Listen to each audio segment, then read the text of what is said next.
బాహుబలిలో ప్రభాస్ తరువాత మనకు వెంటనే గుర్తుకు వచ్చే పేరు కట్టప్ప.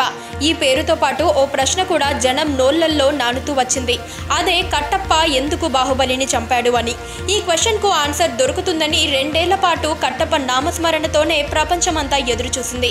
అయితే ఆ ప్రశ్నకు బాహుబలి 2 మూవీ రిలీజ్ కావడంతో ఆన్సర్ దొరికేసింది.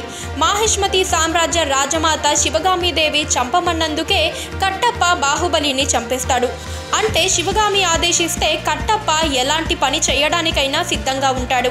అయితే ఈ సినిమాలో కట్టప్ప మాహిష్మతి రాజ్యానికి తరతరాలుగా నమ్మిన బంటుగా ఉంటాడు.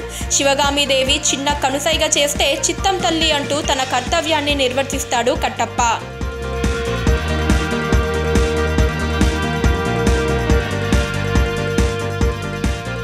అయితే ఇది బాహుబలి సినిమాకు సంబంధించిన ముచ్చట. కానీ కట్టప్పలో మరో కోణం కూడా ఉంది. రాజమాత శివగామిదేవికి చీరలు కొనిపెడుతూ భుజంపై చెయ్యి వేసి మంచి రొమాంటిక్ మూడ్లో ఉన్నాడు.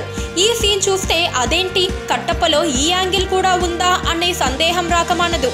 అసలు విషయానికి వస్తే సత్యరాజ్ గత 2 ఏళ్లుగా పోతీస్ టెక్స్టైల్స్కు బ్రాండ్ అంబాసిడర్గా వ్యవహరిస్తున్నారు.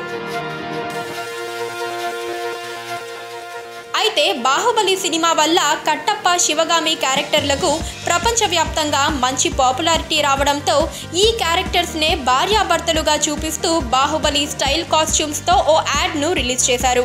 ఇందులో సత్యరాజ్ రమ్యకృష్ణకు పోతీస్ వారి చీరను బహుకరిస్తూ చేసిన యాడ్ హాట్ టాపిక్గా మారడంతో ఈ అడ్వర్టైజ్మెంట్కు ఫుల్ పబ్లిసిటీ వచ్చేసింది.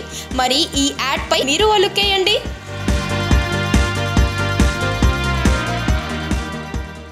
పక్కనే ఒక గంట సింబల్ కనిపిస్తుంది కదా, దాన్ని నొక్కారనుకోండి మేం చేసే వీడియో అప్డేట్స్, నోటిఫికేషన్స్ అన్నిటితో మీ డివైస్లో వాలిపోతుంది.